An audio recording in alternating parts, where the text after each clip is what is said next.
നമ്മൾ book mark ചെയ്തിട്ട് കുറച്ച് നാളായില്ലേ? ഇന്നൊരു വെറൈറ്റി ബുക്ക് മാർക്ക് ചെയ്താലോ? കുറച്ച് ദിവസമായി ഈ ഒരു ഐഡിയ എൻ്റെ തലയിൽ കിടന്ന് കറങ്ങുകയാണ് കേട്ടോ. ഫസ്റ്റ് ഞാൻ ഇതുപോലെ ഒരു ഹാർട്ട് ഷേപ്പിൽ കട്ട് ചെയ്തെടുത്തിട്ട് ബുക്ക് മാർക്ക് ചെയ്യാനെടുത്ത ഈ ഒരു കട്ടിങ്ങിലേക്ക് വെച്ച് കൊടുത്ത് അതുപോലെ വരച്ചെടുക്കുക. അതിനുശേഷം ഈ ഒരു ഹാർട്ട് ഷേപ്പിൽ തന്നെ കണ്ടിന്യൂസ് ആയിട്ട് ഇതൊന്ന് കട്ട് ചെയ്തെടുക്കണം.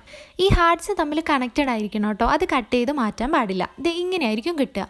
ഇനി നമുക്കൊരു റെഡ് കളർ ഇതിലേക്ക് ആഡ് ചെയ്ത് കൊടുക്കാം കേട്ടോ. ഹാർട്ടിന് എപ്പോഴും റെഡ് കളർ ആയിരിക്കുമല്ലോ. ഇനി അതുപോലെ യെല്ലോ കളർ ഞാനിങ്ങനെ ഒന്ന് സ്പ്രെഡ് ചെയ്ത് കൊടുക്കുന്നുണ്ട്. അതിനുശേഷം ആ ടോപ്പിൽ കാണുന്ന ആ ഒരു ഹാർട്ടിൻ്റെ താഴ്ഭാഗം ചെറുതായിട്ടൊന്ന് കട്ട് ചെയ്ത് കൊടുക്കുന്നുണ്ട്. ഫുള്ളായിട്ട് കട്ട് ചെയ്യരുത്, അത് വിട്ടുപോകും. അതിനുശേഷം ഇതുപോലെ ഒന്ന് എവിടെയാണോ നമ്മൾ വായിച്ചു കഴിഞ്ഞത് എഴുതി കഴിഞ്ഞത് അവിടെ നമുക്കിതുപോലെ വെച്ച് കൊടുക്കാം. Book mark ready. എങ്ങനെയുണ്ട്? വായനാശീലമുള്ളവർക്കും ഡയറി എഴുതുന്നവർക്കും ഒക്കെ എളുപ്പത്തിൽ ഇത് ചെയ്തെടുക്കാവുന്നതാണ് കേട്ടോ. അതുപോലെ പഠിക്കുന്ന കുട്ടികൾക്കും ഇത് ഹെൽപ്ഫുൾ ആയിരിക്കും. അപ്പോൾ എല്ലാവരും ഒന്ന് സേവ് ചെയ്ത് വെച്ചോളൂ.